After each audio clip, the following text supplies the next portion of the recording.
In the throat of the Dust Devil Saloon, where the air was a thick stew of stale whiskey, sweat, and desperation, a man's worth was measured in the cards he held. The lamplight, weak and jaundiced, clung to the smoke that coiled toward the ceiling like tormented spirits, painting the gamblers' faces in shifting masks of shadow and greed. At the center table sat Jonah, a man hewn from the very plains he worked. His silence was a palpable presence, a weight that bent the boisterous shouts and drunken laughter of other men. His calloused hands, mapped with the story of hard labor, were a stark contrast to the slick, worn cards they held, moving with a quiet economy that betrayed nothing. Across from him, Silas's face was a sweaty, florid canvas of avarice and impending ruin. His small, porcine eyes darted from his dwindling pile of coins to Jonah's impassive face, searching for a crack, a tell, a sliver of hope that was not there. The final hand was coming, and Silas was bled dry. His land was gone, his horse was gone, his last few dollars now sitting in the pot that Jonah had just raised. A collective, greedy breath was held by the men encircling the table. Silas's chair scraped against the grimy floorboards as he pushed himself back, a feral grin splitting his face. "I ain't done," he rasped, his voice slick with a foul confidence. He fumbled in his coat and threw a crumpled, stained piece of paper onto the pile of coins. "A deed," he spat. "Worth more than this pot. For a piece of property from the East. A Chinese girl. Unbroken." The room fell into a new kind of silence, thick with disgust and a dark, primal curiosity. In the dimmest corner of the saloon, huddled near the back door like a frightened sparrow, sat a solitary figure. She was a spectre in this world of loud, violent men, her presence until now almost entirely ignored. Jonah's eyes shifted for the first time, moving past Silas, past the leering faces in the crowd, and landing on her. He saw the glint of dark, terrified eyes. His jaw tightened, a muscle feathering along his lean cheek.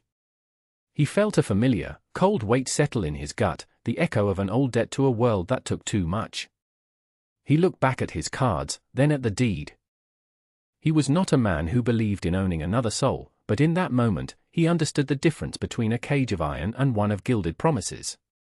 With Silas, she was property, deemed worthless by all but her owner. With him, she might have a chance to be nothing at all, which was infinitely better. "Call," Jonah said, his voice flat and final, as he laid his cards upon the table. A king-high flush. A hush fell, then the scrape of a chair as Silas, his face purple with rage, shoved the table and stormed out into the night, leaving the smell of his failure behind. Jonah raked in the pot, his movement slow, deliberate. But his eyes were not on the money. They were on the young woman in the corner, who now looked at him with an ancient, bottomless terror. Her name was Leanne. The journey from the grimy town to Jonah's ranch was a long, rattling prayer of silence. The wagon wheels groaned a constant complaint against the rutted track, a mournful song that scored the immense quiet of the plains. Jonah sat at the reins, his back a rigid line against the vast, unforgiving sky. He had not spoken a word since leaving the saloon, his presence a heavy, unreadable weight. In the back of the wagon, Leanne huddled on a bed of straw, a small island of fear in a sea of uncertainty. She clutched a small, smooth piece of wood she had hidden in her sleeve, her knuckles white, trembling with each jolt of the wagon. She had known men like Silas Stone.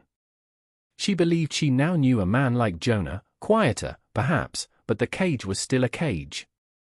Hours bled into one another. The sun climbed, beat down, and began its slow descent, painting the endless sky in brutal strokes of orange and purple. The landscape itself was a character in their silent drama, a vast, lonely expanse of sagebrush and rock that mirrored the desolation in her heart, yet held a strange, stark beauty. Once, Jonah stopped the wagon by a thin, struggling creek. Without a word, he climbed down, filled a canteen, and walked to the back. He didn't try to hand it to her. He simply placed it on the wagon bed, a foot away from her, along with a small, cloth-wrapped parcel of bread and dried meat. He then walked away to tend to the horses, his back to her, affording her a privacy she hadn't been given in years. After a long moment, Leanne reached for the canteen. Fear was a luxury. Survival was a necessity. The water was cool, and the bread was not stale. It was a small, insignificant detail in the grand, terrifying tapestry of her new reality, but it was a detail Leanne filed away, a single, strange thread of a different color. The ranch appeared as the last of the daylight was being devoured by the horizon. It was not a grand place, but it was solid, etched into the landscape with a quiet permanence. The house and barn were built of dark, sturdy timber, the lines clean and honest. A well-kept fence enclosed a modest plot of land, an outpost of order against the encroaching wilderness. The place felt like the man himself, spare, functional, and deeply rooted. Jonah brought the wagon to a halt not in front of the main house, but beside a smaller cabin that stood a respectful distance away. It was old but, like everything else, it looked cared for. Smoke curled lazily from its stone chimney, a silent, welcoming plume against the deepening twilight. He climbed down from his seat, his movements stiff from the long ride. He walked to the back of the wagon and lowered the tailgate. He looked at her, his expression unreadable in the fading light. "This is yours," he said, his voice a low rasp. He gestured toward the cabin. "There's food. Water." "The door has a lock on the inside." He didn't wait for a response. He turned, unhitched the horses, and led them toward the barn, melting into the shadows and leaving Leanne alone with the immensity of the night and the deafening sound of her own heartbeats.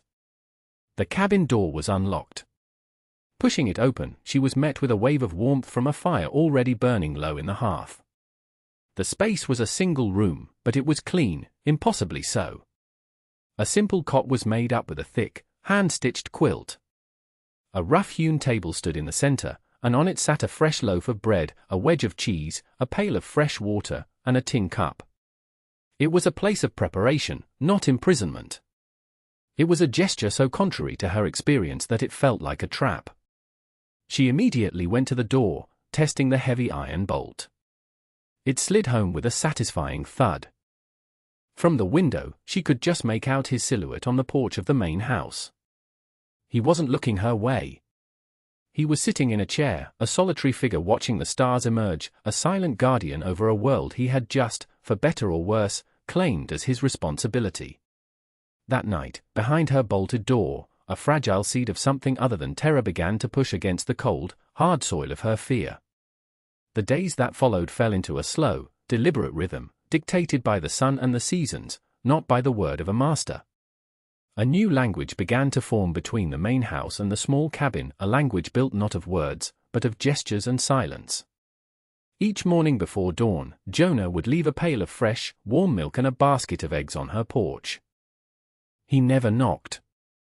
The offering was simply there when she opened the door, a silent provision. He would then move through his chores with a relentless, focused energy, mending fences, tending to his small herd of cattle, working the stubborn earth of his garden. He moved like a man who had long ago made peace with solitude, his actions his only true companions. From her cabin, Leanne watched him. At first, her observations were born of fear, a constant surveillance for any sign of threat. But as the days bled into a week, then two, the nature of her watching began to change. She studied him with an analytical calm. She saw that he spoke more to his horse, a low and gentle murmur, than he had ever spoken to her. She watched him painstakingly repair a broken harness, his large hands surprisingly deft and patient. She noted the way he would pause in his work and stare out at the distant mountains, a look of profound, melancholic stillness on his face, as if he were listening for something that was no longer there. Inside the cabin, a tentative life began to unfurl. Leanne, finding a small patch of soft earth behind her dwelling, used a sharpened stick to scratch out images of birds and mountains, her artistry a quiet rebellion against the ugliness she had endured. She organized her small world, rationing their supplies, keeping the cabin immaculate, and began to tend to the few wild herbs she found growing near the creek, her knowledge of plants a forgotten piece of a life she thought was lost forever. The silence from Jonah was not one of neglect, but of respect. He was giving her space, a commodity more precious than gold. Weeks turned into a month. The brutal heat of late summer began to soften, its edges frayed by a cooler breeze that whispered of autumn. The constant, gnawing fear had receded, leaving behind a quiet watchfulness, a fragile and tentative state of existence. One evening, as the sun bled across the horizon, painting the clouds in hues of fire and rose, Leanne saw him sitting on his porch, mending a leather strap. He looked smaller in the vastness of the twilight, a solitary figure burdened by a solitude of his own making. A decision, swift and clear, formed in her mind. She picked up a small, perfect carving of a hawk that she had finished that day, its wooden wings outstretched as if in mid-flight. Holding the carving, which was still warm from her hands, she walked out of the cabin and across the packed earth that separated their worlds. Jonah looked up as she approached, his hand stilling. He watched her come, his face impassive, but his eyes were alert. She stopped a few feet from him, the silence stretching between them, filled with the hum of insects and the vastness of the coming night. She held out the carving. He looked at it, then at her face. "This is not needed," he said, his voice rough, as if dredged up from a deep, unused well. It was not a dismissal, but a simple statement of fact. Leanne did not retreat.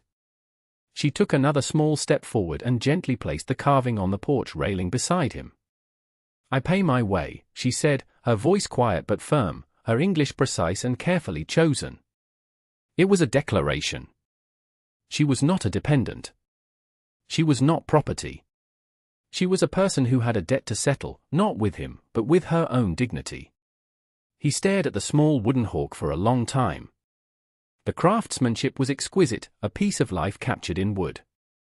Then, he reached into the breast pocket of his worn shirt and pulled out a crumpled piece of paper. It was the deed from the saloon. He didn't look at it. He rose, walked to the small fire pit he used on cool evenings, and dropped the paper into the embers. They both watched as the edges curled, blackened, and dissolved into a wisp of grey smoke that drifted up into the purple sky. The ink that had defined her existence vanished into nothing. He turned back to her, his face illuminated by the soft glow of the embers. "There is no deed," he said, his voice clearer now, stronger. "There is no debt owed to me. You are free." He paused, his gaze lifting to her. "You can leave whenever you wish." He let the words hang in the air, a gift of unimaginable weight. Then he added, his voice softening with a note of gruff concern, "But the winter comes soon. The roads are not safe. You are safe here." And with that, he turned and walked into the shadows of his house, leaving Leanne standing in the twilight, the echo of the word safe a strange and foreign warmth in the cooling air. The burning of the deed did not bring celebration, it brought a silence more profound than any that had come before. Freedom was an idea so foreign, so vast, it was paralyzing. For years, her life had been circumscribed by the will of others, a series of smaller and smaller cages. To suddenly be told the door was open was to be faced with a wilderness more terrifying than any enclosure. She retreated to the cabin that night, the bolt sliding home not out of fear of the man outside, but out of a deep, instinctual need for the familiar confines of her small world. He had taken her cage away, she thought, now she must learn if she had forgotten how to fly. The next morning, the first sign of a shift appeared. When Jonah left the pail of milk, Leanne was already awake, watching from the window. After he retreated to the barn, she stepped out onto the porch, took the milk, but did not go back inside. She stood there, breathing in the crisp morning air, a small act of reclamation. Later that day, the autumn wind, a wild and restless spirit, tore a section of shingles from the roof of her cabin. Jonah emerged from his house with a ladder and tools, his movements economical and purposeful. He didn't ask permission, he simply saw a problem and began to fix it. As he worked, Leanne came out, a tin cup of steaming water in her hands. She set it on the porch railing. He glanced down, a flicker of surprise in his eyes, but said nothing. When he finished, the roof solid once more against the sky, he came down the ladder. He picked up the cup, which was still warm, and drank. He looked at her, a long, unreadable gaze, and gave a short, single nod. It was a thank you. It was an acknowledgement. It was the first stone laid in the foundation of a bridge. The winter arrived not as a gentle dusting of snow, but as an invading army, a sudden and violent blizzard that swept down from the mountains and swallowed the world in a blinding tempest of white. The wind howled like a hungry wolf, and the cold was a physical entity, seeping through the walls of the cabin, through her clothes, and into her very bones. For 2 days, she was a prisoner of the storm, the world reduced to the small, firelit space of her room. On the 3rd day, a cough that had been bothering her worsened, and a fever set in, her forehead burning. She shivered uncontrollably beneath her quilt, her small form looking terrifyingly fragile against the storm's fury. Fear, cold and sharp, pierced through Leanne's exhausted state. There was only one choice. Bundling herself in every layer she possessed, she fought her way to the cabin door. The wind tore it from her grasp, slamming it against the outer wall. She lowered her head and pushed out into the maelstrom, a small, determined figure against the overwhelming power of nature. She could barely see the main house, a faint, blocky shadow through the swirling snow. Each step was a battle. By the time she reached Jonah's porch, she was gasping, her face numb with cold, collapsing against his heavy oak door. When the door swung open, he filled the frame, the warm lamplight from within outlining his large shape. He took in her snow-caked form, the desperation in her eyes, and he knew. He didn't need words. He simply lifted her into his arms and carried her inside. "Sick," she managed to say, her voice trembling. Without a moment's hesitation, he carried her to a cot he had pulled close to the great stone hearth in his own home, the heart of his world. For the rest of that night and into the next day, they became a silent, efficient team. He knew how to brew a potent tea from willow bark to fight the fever. He seemed to know instinctively when to add another log to the fire, when to simply sit and wait. Leanne, in turn, accepted his care, a silent acknowledgement of her trust. In the deep, quiet hours of the night, as she drifted in and out of a feverish sleep, they sat in the flickering firelight, a shared vigil in the heart of the storm. He looked at her, his face carved with a deep and ancient sorrow. "My wife," he said, his voice a low rumble, her lungs were weak. The winters were hard on her, it was a piece of himself, raw and unvarnished, and he had offered it to her. She met his gaze, and for the first time, she saw not a savior or a captor, but a man who understood loss, a man who also bore the invisible scars of a life that had taken too much. When the blizzard finally broke, it left behind a world transformed, hushed and beautiful and white. The immediate danger had passed, but something fundamental had shifted. Leanne's fever was gone, and though she was weak, the light had returned to her eyes. The invisible wall between the two houses had dissolved in the heat of their shared crisis. She did not return to the cabin. Jonah had insisted she stay in the main house, his reasoning spare and practical. It was warmer, the roof was stronger, but the unspoken truth was that their separate existences had ended. They were now a single, strange household, bound by the memory of the storm. A new, unspoken language began to flourish in the quiet of the ranch. Leanne, once she regained her strength, began to leave her small carvings around the house. A perfectly rendered horse on the mantel, a delicate flower on the kitchen table. They were her words, her thank yous. The romance between Jonah and Leanne was a thing that grew in this silence, nurtured by small, everyday acts of partnership. He began to show her the ways of the ranch, not as a master instructing a servant, but as an equal sharing knowledge. He taught her how to mend a harness, his large, calloused hands guiding hers, a brief, electric touch that sent a jolt through them both. She, in turn, began to bring a subtle warmth and life to his Spartan home. The scent of her cooking began to fill the rooms, a comforting aroma of spices and bread that chased away the lingering ghosts of solitude. She found his late wife's sewing basket, tucked away in a dusty chest, and began to mend his worn shirts, her stitches small and perfect, each one a quiet act of care. One afternoon, as they sat on the porch, he cleaning a rifle and she sorting dried beans, he spoke without looking up. "You have a gentle way about you," he said. "This house." It had forgotten what that was like. It was the closest he had ever come to a confession of his own loneliness, and Leanne's heart ached with a sudden, fierce tenderness for this quiet, honorable man. The slow burn of their connection was not in grand gestures, but in these shared moments, in the comfortable silence of two solitary souls beginning to find their orbit around one another. The fragile peace of their new life was shattered by the arrival of two riders. They were not from the nearest town, but from further afield, their clothes carrying the dust of a long journey. One was the sheriff of a neighboring county, a man with a hard, mean face and eyes that stripped a person down to their basest value.